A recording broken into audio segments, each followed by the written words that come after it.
China memberlakukan pembatasan terhadap 18 perusahaan pertahanan AS pada Kamis, 10 April 2025, merespons kebijakan Donald Trump.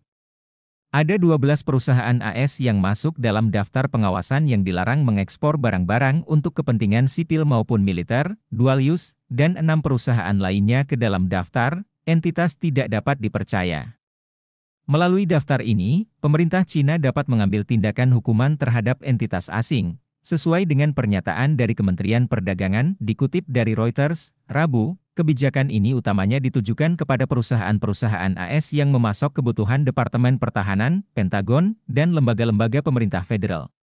Sementara, untuk daftar entitas tidak dapat dipercaya, Beijing menyebutkan, 6 perusahaan AS dimasukkan karena penjualan senjata atau kerja sama militer dengan Taiwan. Menurut Financial Times, produsen pesawat tak berawak AS Skydio dikenai sanksi oleh Beijing pada Oktober 2024 atas penjualan senjata ke Taiwan yang diperintah secara demokratis, yang diklaim China sebagai bagian wilayahnya.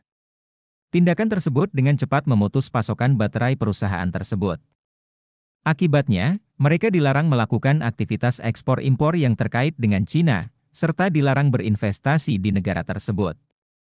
Dalam beberapa tahun terakhir, 6 perusahaan, termasuk Shield Eye dan Sierra Nevada Corporation, telah secara serius membahayakan kedaulatan nasional, keamanan, dan kepentingan pembangunan China, kata Kementerian Perdagangan China dalam sebuah pernyataan. Shield Eye yang berkantor pusat di California menghususkan diri dalam pesawat bertenaga kecerdasan buatan, terutama pesawat tanpa awak militer.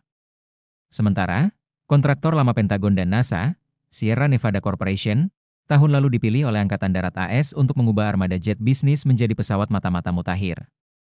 Meskipun perusahaan yang terkena dampak hanya memiliki sedikit atau tidak memiliki bisnis di China, pembatasan baru tersebut berpotensi mengganggu rantai pasokan mereka. Selain itu, China juga mengumumkan akan menaikkan tarif terhadap barang-barang asal AS sebesar 50%.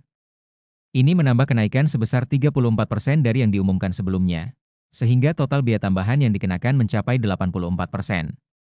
Meskipun Beijing mengambil langkah balasan atas tarif yang diberlakukan oleh pemerintahan Trump dengan menargetkan impor dan perusahaan-perusahaan AS, pemerintah China mengaku tetap terbuka bagi perusahaan asing yang beroperasi atau ingin berinvestasi di negaranya. Dalam pernyataannya, Kementerian Perdagangan menyebutkan, daftar tersebut hanya berlaku bagi sejumlah kecil perusahaan. Sementara, entitas asing yang jujur dan taat hukum tidak perlu khawatir. Jangan lupa subscribe ya!